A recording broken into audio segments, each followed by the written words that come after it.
2024 সালের জুলাই আগস্টে ছাত্র জনতার অভ্যুত্থানে আওয়ামী লীগ সরকারের পতনের পর রাজনীতিতে বারবার আলোচিত হয়েছে গুপ্ত শব্দটি, যার জের ধরে 21শে এপ্রিল মঙ্গলবার চট্টগ্রাম সিটি কলেজে ছাত্রদল ও ছাত্র শিবিরের মধ্যে তীব্র সংঘর্ষের ঘটনা ঘটে। যদিও ঘটনার সূত্রপাত একটি দেওয়াল লিখনকে কেন্দ্র করে, যেখানে কলেজ ভবনের দেওয়ালে লেখা ছাত্র রাজনীতি ও ছাত্রলীগ মুক্ত ক্যাম্পাসের ছাত্র শব্দটি কালি দিয়ে মুছে গুপ্ত লেখে ছাত্রদলের নেতাকর্মীরা।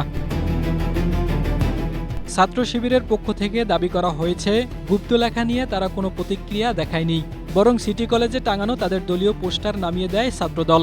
এ বিষয়ে কলেজটির অধ্যক্ষের কাছে অভিযোগ দিয়ে বেরিয়ে আসার পর ছাত্র শিবিরের নেতাকর্মীদের সঙ্গে তাদের হাতাহাতি হয় এবং একজন শিক্ষককেও লাঞ্ছিত করা হয়। স্ট্রবেরি সুপার ডটেড ও ক্লাসিক ভ্যারিয়েন্টে সেন্সেশন জাগুক শিহরণ।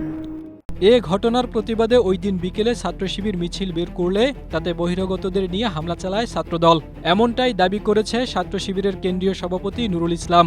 একই দাবি করেছে ঢাকা বিশ্ববিদ্যালয় ছাত্র সংসদ ডাকসুর সাধারণ সম্পাদক ও ছাত্র শিবিরের কেন্দ্রীয় কমিটির প্রচার সম্পাদক এস.এম. ফরহাদ। তবে ছাত্রদলের কেন্দ্রীয় কমিটির সাধারণ সম্পাদক নাছির উদ্দিন বলেন, গুপ্ত লেখার কারণেই ছাত্রদলের উপর হামলা করেছে ছাত্র শিবির।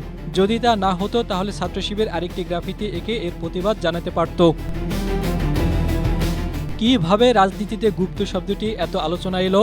মূলত রাজনীতির মাঠে এই শব্দটি চাঙ্গা হয়ে ওঠে 2024 সালের গণঅভ্যুত্থানের পর। বিবিসি বাংলার প্রতিবেদনে বলা হয়েছে, 5 আগস্টের পর থেকে ছাত্রলীগের রাজনীতির সাথে যুক্ত থাকা ছাত্র শিবিরের বেশ কয়েকজন নেতা নিজেদের রাজনৈতিক পরিচয় আত্মপ্রকাশের খবরে সয়লাভ হয় সামাজিক মাধ্যম, আর সেখান থেকেই আলোচনায় আসে গুপ্ত রাজনীতির বিষয়টি। ছাত্রদল বলছে, 5 আগস্টের পর থেকে রাজনৈতিক পট পরিবর্তন হলেও ছাত্র শিবির তাদের পরিচয় গোপন রাখার রাজনীতি চালিয়ে যাচ্ছে। বিভিন্ন বিশ্ববিদ্যালয় পূর্ণাঙ্গ কমিটির নাম তারা প্রকাশ করেনি, বরং পরিচয় গোপন করে সাধারণ শিক্ষার্থীদের বিভ্রান্ত করছে। ফলে কোনো অন্যায় কর্মকাণ্ডের সাথে জড়িত থাকা সত্ত্বেও তাদের রাজনৈতিক পরিচয় প্রকাশ্যে আসছে না। একই সাথে নিজেদের স্বার্থ হাসিল করে নিচ্ছে সংগঠনটি।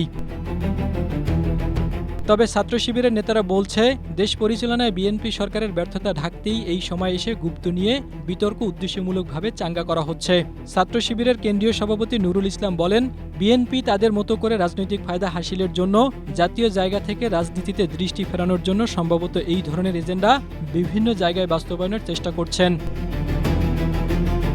জাহিদুল ইসলাম, এশিয়া পোস্ট।